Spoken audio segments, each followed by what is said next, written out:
all you need to know, the Bloomberg Quint podcast that prepares you for the day's business. Good morning. This is the daily morning update from Bloomberg Quint, and I'm Alex Matthew.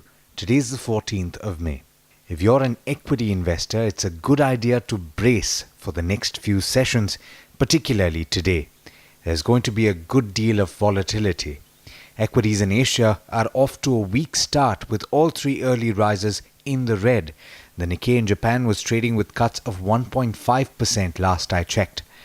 This after the Dow Jones Industrial Average in the US closed lower by over 600 points overnight.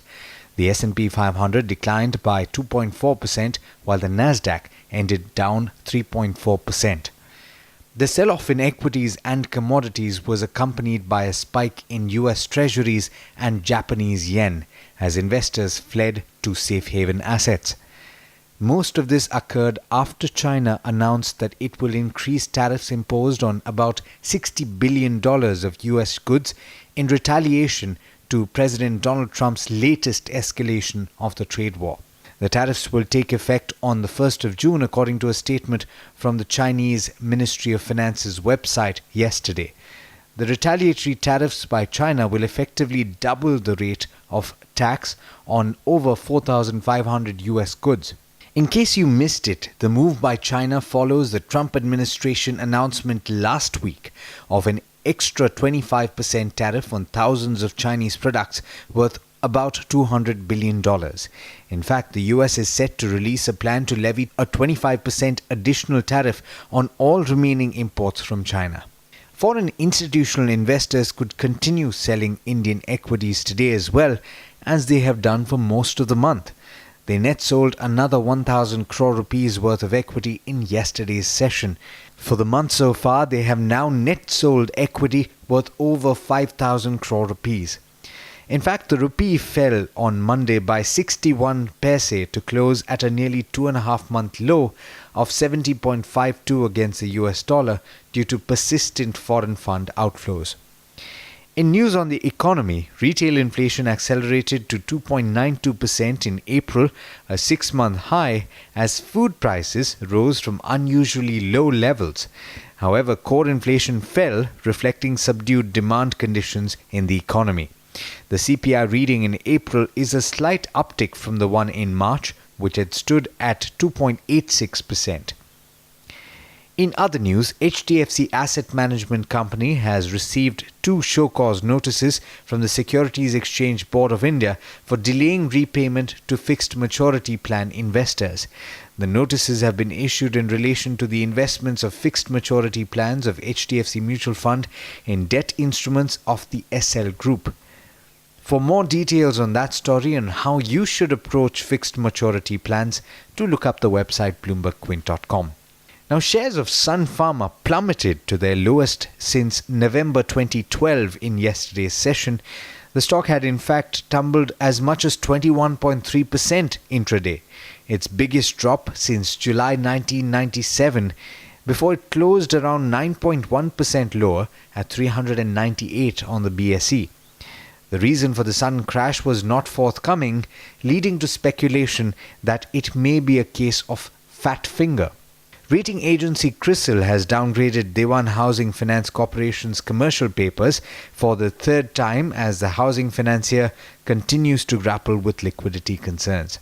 Hero MotoCorp has more than doubled its capex plan for the financial year 2019-20 to 1,500 crore rupees, mainly to upgrade its portfolio for Bharat Stage 6 emission norms and also for its upcoming plant in Andhra Pradesh, according to the company's chief financial officer, who was speaking to PTI. With that, it's over to Darshan Mehta for the trade setup for the day in India. Morning, Darshan. Not the best cues from overseas. Hi Alex, good morning. Good morning everyone. We are not looking at global cues which are good. The US markets were down 2.5%. Asian markets are down close to 1%. SGX Nifty is indicating a negative outlook. But in terms of numbers today, Nestle India, Siemens, Union Bank, Pidilite, Polycab, Edelweiss and Westlife Development will be the numbers that will come out today.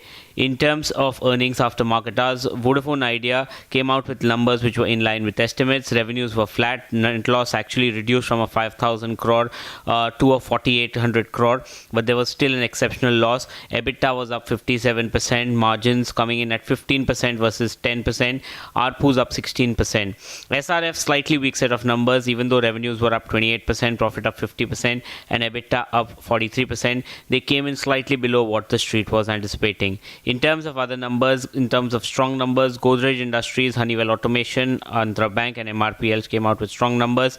Muthoot Capital, Metropolis, they've given the full year earnings.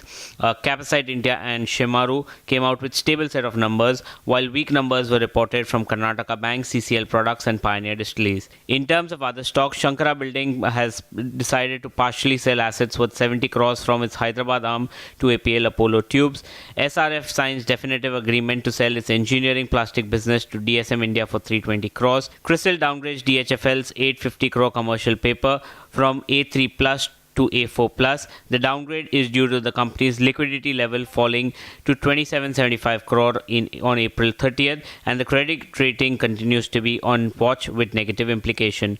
Aarti Industries to consider issue of bonus shares on May 21st. And finally, the big MSCI changes are out. In terms of the global standard index, ICICI Lombard General Insurance comes in, Cadila Healthcare will be deleted.